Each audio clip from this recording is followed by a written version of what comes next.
welcome to Little Learners. Today I wanted to talk to you about a topic you might have seen in the headlines recently within the last week. The government have plans to make changes to the RSHE curriculum, that's Relationships, Sex and Health Education. You may have seen headlines such as government plans to ban sex education for children 9 and under. I've read through the draft guidance, which is actually out for consultation now. I'll pop a link in the description box down below so that you can read the guidance if you want to, and also you can have your say on the proposed changes. And I'm going to bring you some key points in this video. Before we get started, don't forget to click that like button if you find this video interesting or helpful, and click the subscribe button if you haven't already so you can join the Little Learners family and see videos just like this. I think it's going to work best if I break up this video into parts. So first we'll start with what is going on with the government and the policy and everything like that. Next, I want to highlight some of the changes that are being proposed, and this will link into our next part, which will be age restrictions. I also then want to talk about gender identity and how it's referred to in the current guidance versus the new guidance, and the representation of LGBTQ plus people in the current guidance versus the proposed new guidance. So, what is going on? Following a review called the CAS review commissioned by NHS England, the government have decided to make changes to the RSHE curriculum. The CAS review is an independent review of gender identity services for children and young people. There are a lot of mixed opinions about the CAS review, and we're not really going to go into that in this video, but just important for you to know that there was a review made about gender identity services for young people. The government have decided to make changes to relationships education, relationships and sex education, and health education, known often together as RSHE. The government has produced a draft of this new guidance, and it is now available. As I said, I'll link it below, and it's open to consultation. So anyone, teachers, parents, anyone who's interested can have their say. There are lots of questions, basically a survey, and it outlines some of the changes that the government wants to make, and you can have your say on that. I think it's important to note what children actually learn at the moment with RSHE. The current RSHE guidance states, "It is important that the transition phase before moving on to secondary school supports pupils' ongoing emotional and physical development effectively. The department continues to recommend, therefore, that all primary schools should have a sex education programme tailored to the age and the physical and emotional maturity of the pupils. It should ensure that both boys and girls are prepared for the changes that adolescence brings, and, drawing knowledge on the human life cycle set out in the National Curriculum for Science, how a baby is conceived and born." So in primary school, which is what we are mainly focusing on this channel, the current guidance states that children should have some age-appropriate sex education to prepare them for learning more when they get to secondary school. Usually the sex education part starts around year 5 or year 6, but some aspects of sex education like puberty and menstruation, things like that, can be taught earlier. This is all age appropriate, of course.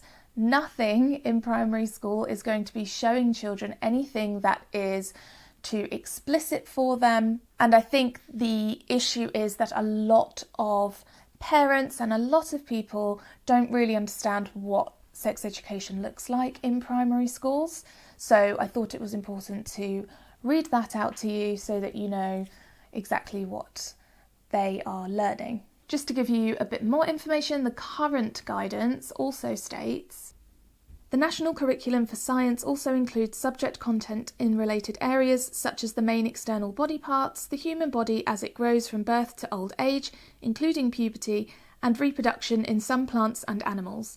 It will be for primary schools to determine whether they need to cover any additional content on sex education to meet the needs of their pupils.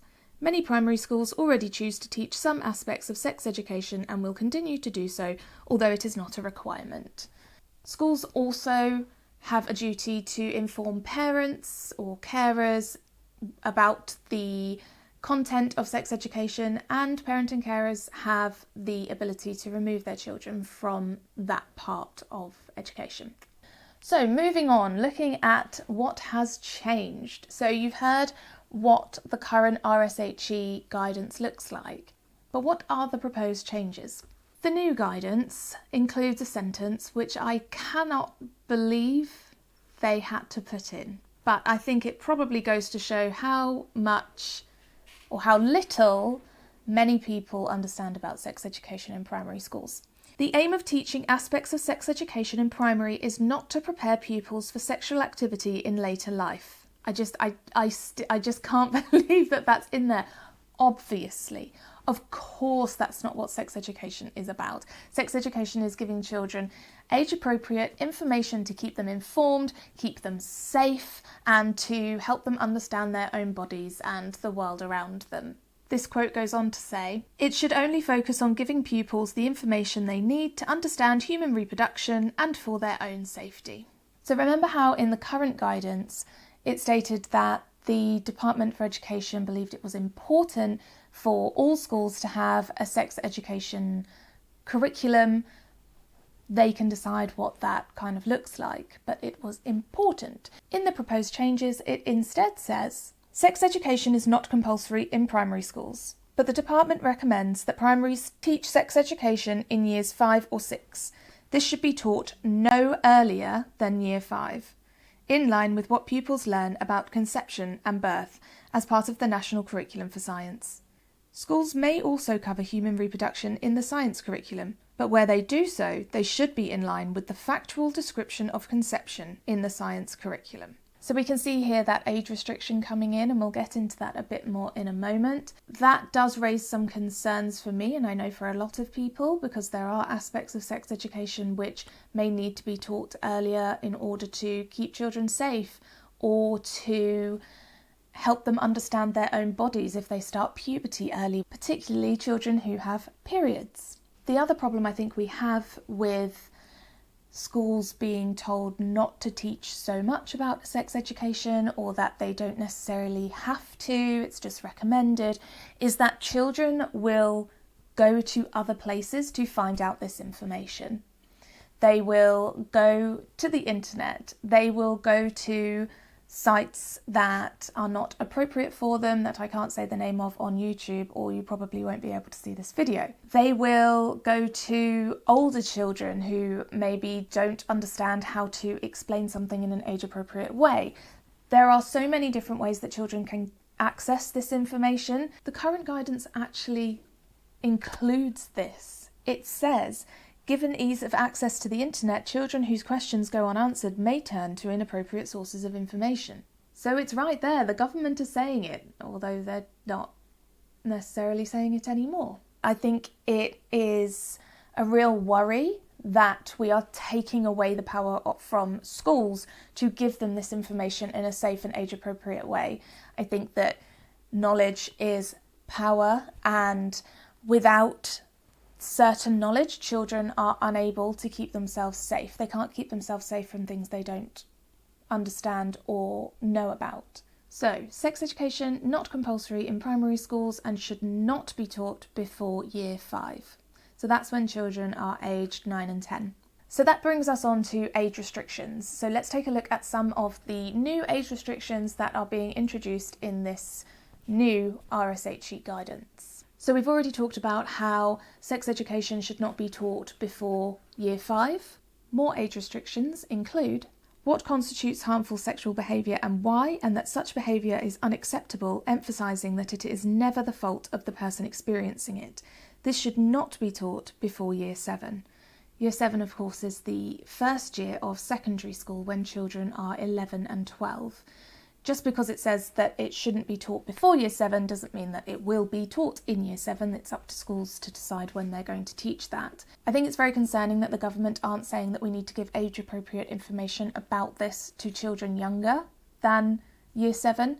It's important for them to know what is okay, what touching is and isn't okay, what behaviour from their peers and adults is and isn't okay. Another age restriction, that some types of behaviour, including within relationships, are criminal, including violent behaviour and emotional abuse, such as controlling or coercive behaviour.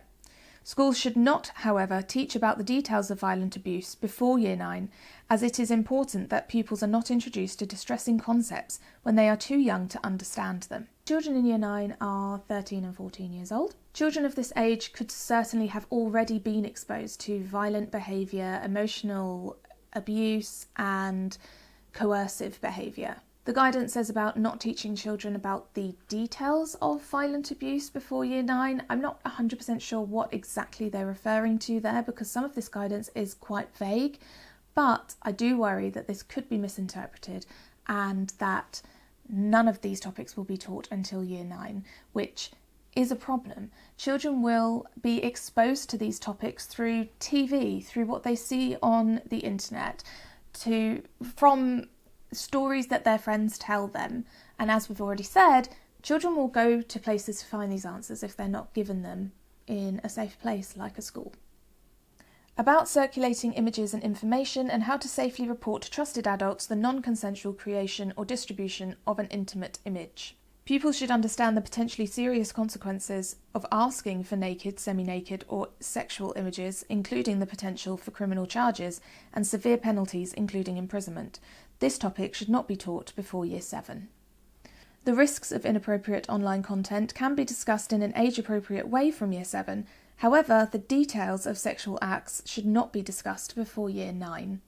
The government does give a reason for these age restrictions, so let me just read to you what they have said. Age limits are focused on topics which, even when presented in a careful and well-intentioned way, may inadvertently give the message to young people that they could or should be engaging in or exploring adult activities rather than enjoying childhood. This just goes to show yet again that teachers are not trusted to do their jobs effectively.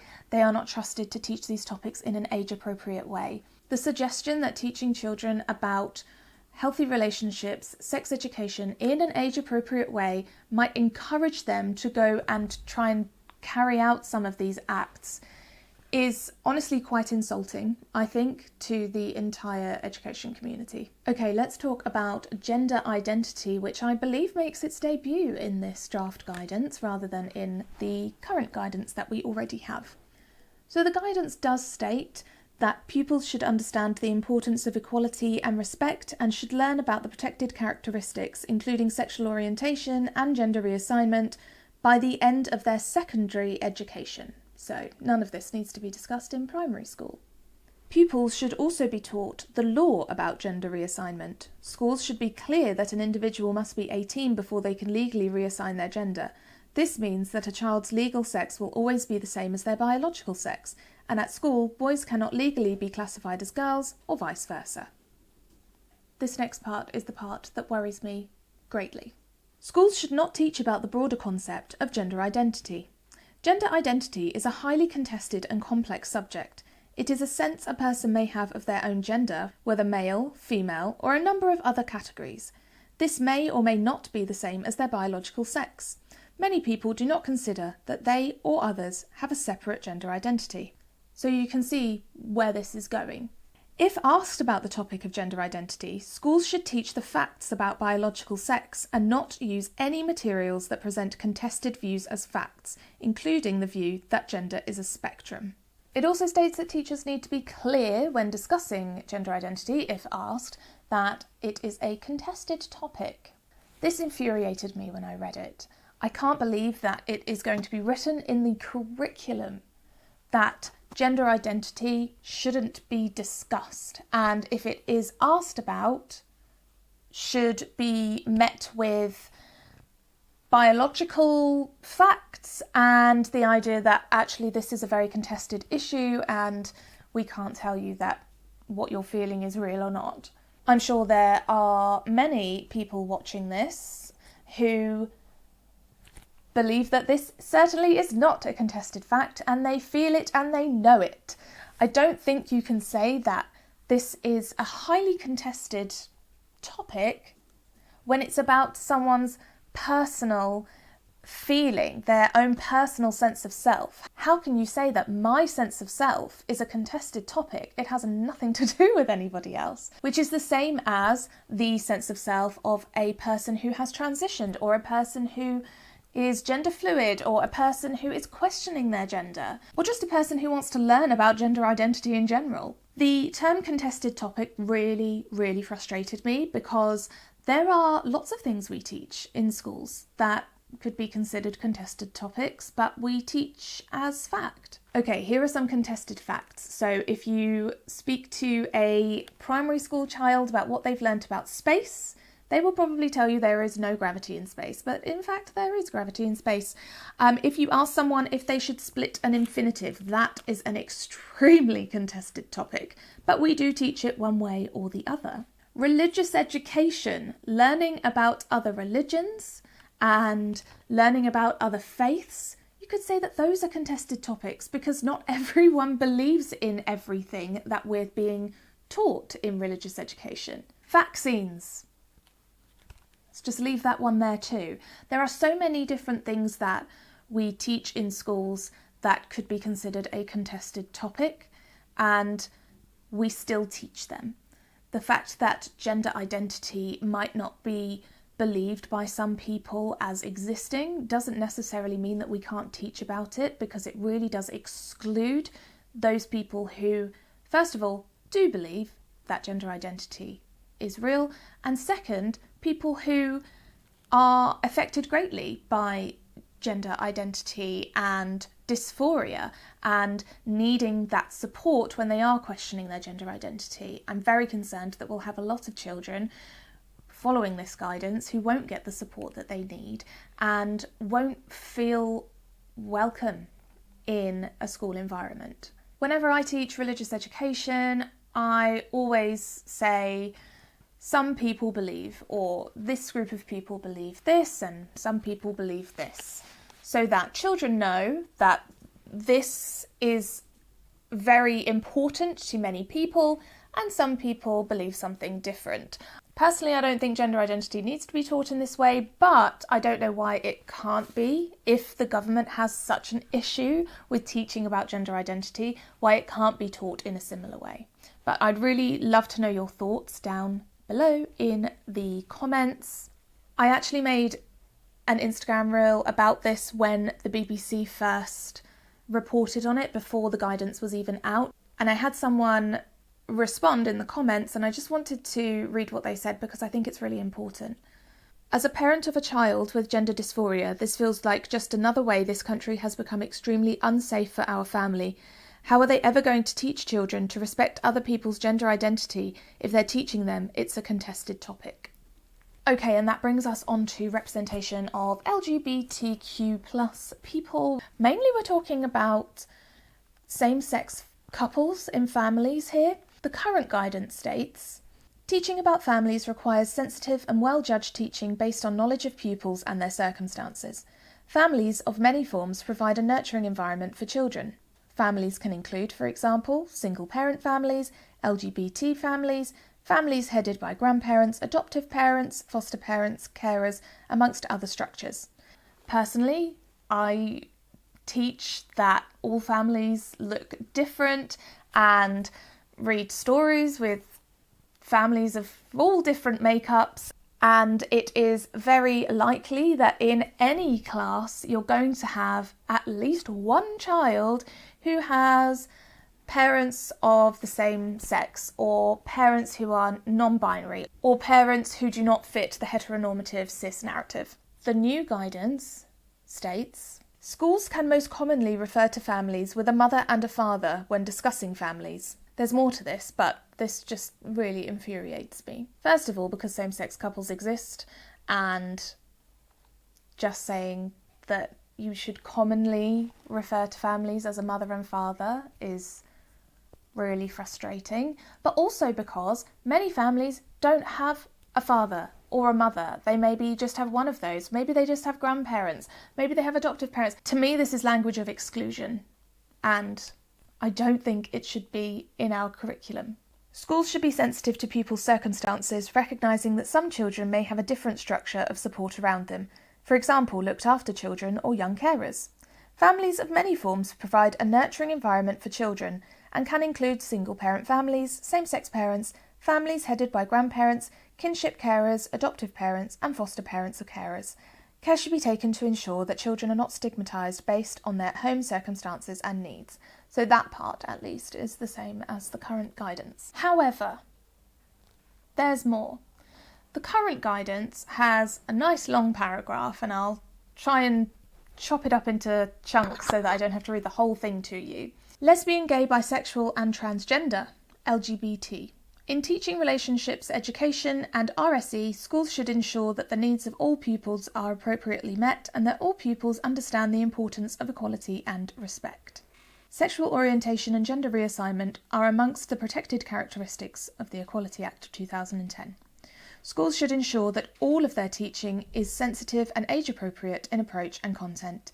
At the point at which schools consider it appropriate to teach their pupils about LGBT, they should ensure that this content is fully integrated into other programmes of study for this area of the curriculum rather than delivered as a standalone unit or lesson. Schools are free to determine how they do this, and we expect all pupils to have been taught LGBT content at a timely point as part of this area of the curriculum. So at a timely point is obviously very general, and there are still problems within this. But let's take a look at the new guidance. We expect the majority of primary schools to teach about healthy, loving relationships. Primary schools have discretion over whether to discuss sexual orientation or families with same-sex parents. This means that schools can choose not to teach about families with same-sex parents. I honestly, my mind is boggled at this point. Imagine having a child in a class with two mums who never feels represented because the school has decided just to not mention same-sex parents or just to not talk about these kind of families. I just cannot believe that they put this in here. This is a major step backwards in so many ways. Pupils should understand the importance of equality and respect and should learn about the protected characteristics, including sexual orientation and gender reassignment, by the end of their secondary education. And as we've already discussed, schools should not teach about the broader concept of gender identity, which of course falls into the representation of LGBT families. Oh, there's also this. Material suggesting that someone's gender is determined by their interests or clothing choices should not be used, as it risks leading pupils who do not comply with sex stereotypes to question their gender when they might not have done so otherwise. There are a few problems with this sentence. Sex stereotypes, I would argue, those are gender stereotypes, not sex stereotypes. Obviously, suggesting that boys should wear blue and girls should wear pink is ridiculous, and we shouldn't be teaching that in schools. But I do feel like this is a very sneaky way of the government putting in that they don't want to teach about gender identity because children might start questioning their identity and they might not have before and might decide that they want to transition because, you know, lots of people think there's some strange trans agenda, which there isn't, obviously. So to conclude, please take a look at the consultation for this draft guidance so that you can have your say on whether or not you agree with different parts of it. There may be parts that you do agree with. Some of the age restrictions you might think actually work. Some of them you might not. You may want to have your say on the topic of gender identity and the representation of LGBT families. Please let me know in the comments below your thoughts. I'm really interested to know either way. Please do keep the comments very respectful and kind. Be kind to each other, no matter what your views are. Don't forget to give this video a like if you found it interesting, helpful, if you found that it gave you the information you were looking for, and subscribe if you haven't already. Thank you so much for watching, and I will see you next time.